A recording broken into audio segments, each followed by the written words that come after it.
بسم اللہ الرحمن الرحیم۔ السلام علیکم ورحمۃ اللہ وبرکاتہ۔ اعوذ باللہ من الشیطان الرجیم، بسم اللہ الرحمن الرحیم۔ وَإِذَا مَرِضْتُ فَهُوَ يَشْفِينِ، اور جب میں بیمار ہوتا ہوں تو وہی مجھے شفا دیتا ہے۔ جواہر طب نبوی میں تمام احباب کو خوش آمدید کہتا ہوں اور امید کرتا ہوں کہ آپ احباب جہاں بھی ہوں گے خیر و عافیت سے ہوں گے۔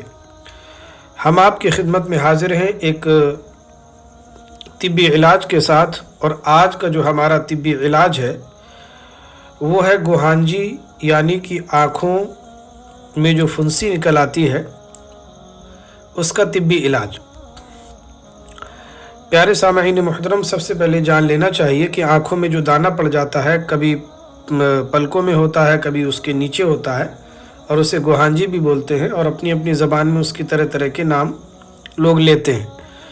تو اس کے ہونے کی وجہ کیا ہے؟ اس کے ہونے کی وجہ یہ ہے کہ یہ پیٹ کی خرابی سے یہ جو ہے پھنسی پیدا ہوا کرتی ہے۔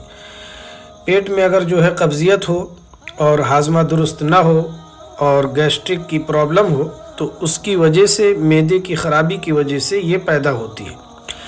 اب جب یہ ہو جاتی ہے تو یہ پھر پکتی ہے اور ایک بڑی ہو جاتی ہے، اور اس میں درد بھی ہوتا ہے، تو بچوں کو بھی ہوتی ہے، بڑوں کو بھی ہوتی ہے، بڑی پریشانی کا سامنا کرنا پڑتا ہے۔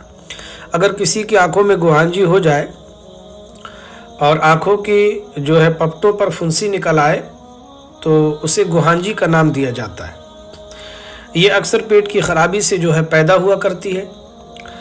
اس کا علاج یہ ہے کہ تخم املی، جو املی کا بیج ہوتا ہے، اس کو جو ہے لے لیا جائے اور پانی میں گھس کر ایک گھنٹہ کے وقفے میں 1 گھنٹے کے بعد جو ہے گوہانجی پر لگانے سے ایک ہی دن میں آرام ہو جاتا ہے اور آئندہ پھر کبھی نہیں ہوتی۔ اس کا شرطیاں علاج یہ ہے، علاج تو بہت سارے ہیں لیکن یہ بہت ہی شرطیاں اور زود اثر یہ علاج ہے کہ اگر کسی کو گوہانجی ہو جائے آنکھ میں تو املی کا بیج لے، اسے پانی میں گھسے کسی پتھر میں، اور 1 گھنٹے کے گیپ میں اس کو لگائے، انشاءاللہ تعالی ایک ہی دن میں آرام اس کو آتا ہے اور پھر دوبارہ وہ نہیں ہوتی۔ دوسرا ایک طریقہ اس کا یہ ہے کہ مریض خود اپنے ہاتھ کی شہادت والی انگلی کو جو ہے اپنی ہتھیلی پر رگڑے، اور جب وہ گرم ہو جائے تو پھر اس کو جو ہے اسی گرم حالت میں گوہانجی پر رکھ دے، اور ذرا ٹھنڈا ہونے پر پھر اسی طرح کرے، تو اس قدرتی حرارت کی جو ہے ٹھوکر سے بھی بفضلہ تعالی اٹھتے اٹھتے گوہانجی تحلیل ہو جاتی، یعنی کہ وہ پھر پکے گی نہیں، بڑی نہیں ہوگی، بلکہ وہ تحلیل ہو جائے گی۔ تو یہ بہت ہی آسان اور مجرب یہ طریقہ ہے کہ جب کسی کو ہو جائے تو ترنت جو اس طریقہ کار کو اپنائے، اور املی کے بیج بھی ملنا جو ہے کوئی مشکل کام نہیں ہے، وہ جو ہے ہر جگہ دستیاب رہتے ہیں، آسانی سے مل جاتے ہیں، تو اس کو لے کر کے اس طریقے سے جو ہے اس کا علاج کیا جا سکتا ہے۔ اللہ تبارک و تعالی ہم سب کو علم نافع خیر کثیر عطا فرمائے، تمام مسلمانوں کو صحت و تندرستی والی زندگی عطا فرمائے۔